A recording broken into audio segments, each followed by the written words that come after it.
प्रार्थना कैसे करें? उपवास रखने से पहले इन बातों का ध्यान रखें कि उपवास लोगों को दिखाने के लिए नहीं होना चाहिए। मनुष्य को दिखाने के लिए या फिर उनको प्रभावित करने के लिए उपवास कभी भी ना करें। मत्ती 6:16। प्रभु यीशु मसीह ने कहा था एक व्यक्ति को किस प्रकार से उपवास करना चाहिए और ये भी कि एक व्यक्ति को किस रीति का उपवास करना नहीं चाहिए।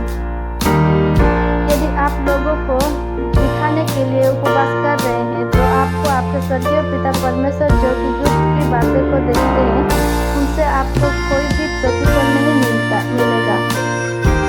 सामूहिक रूप में उपवास प्रार्थना।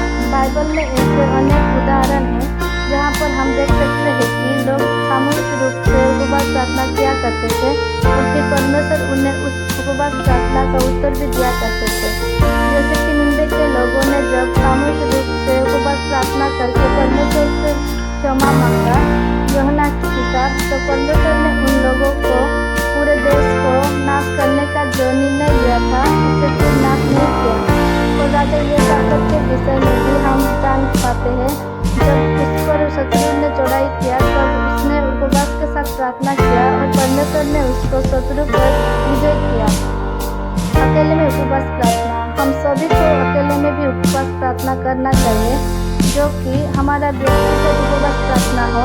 मत्ती 6:17-18 के अनुसार जब कोई व्यक्ति उपवास रखता है तो वो किस प्रकार से उपवास ना करे कि लोग उसे देखकर ही उपवास की जान जाए, परंतु वो अपने सिर पर तेल लगाए, मुंह धोए और फिर उपवास में बैठे ताकि लोगों को ये ना लगे कि ये व्यक्ति उपवास में है। ऐसे में पिता परमेश्वर जो गुप्त में देखते हैं उसे प्रतिफल देगा।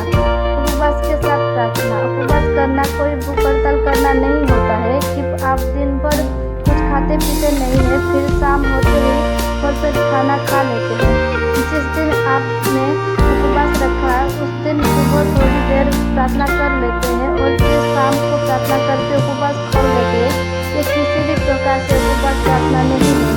जब एक व्यक्ति उपवास के साथ बैठे तो उसके लिए जरूरी है कि वो प्रार्थना भी करे, साथ ही साथ बाइबल का अध्ययन करे। यदि आप उपवास के दिन प्रार्थना ही नहीं करते हैं तो फिर वो उपवास नहीं कहलाएगा। उपवास रखकर पूरे दिन अगर आप अपने काम काज करते हैं जैसे कि नौकरी या कोई व्यवसाय और फिर शाम को घर पर आकर उपवास खोल देते हैं तो ये भी एक उपवास नहीं माना जाएगा। और ना ही उपवास रखकर पूरे दिन घर में बिस्तर के अंदर सोते रहे ये भी उपवास नहीं माना जाएगा। वरन होना तो ये चाहिए जब कोई उपवास करे तो उसे प्रार्थना और वचन में निरंतर समय बिताने की आवश्यकता है। जिस दिन आप उपवास रखें उस दिन आप कोई काम काज ना करें। उपवास के लाभ। जब भी परमेश्वर के लोगों ने और दास दासियों ने उपवास रखकर प्रार्थना किया है तो परमेश्वर ने उनके जीवन में बहुत बड़े बड़े चमत्कार और अद्भुत कार्य को किया।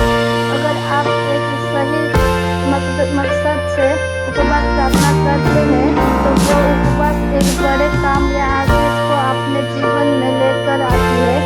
बाइबल में बहुत बार ऐसा हुआ है कि जब लोगों ने उपवास के साथ प्रार्थना किया तो परमेश्वर ने उनके प्रार्थना को उत्तर दिया और उनके जीवन में बहुत अद्भुत काम हुए। उपवास करने से विपत्तियां टल जाता है।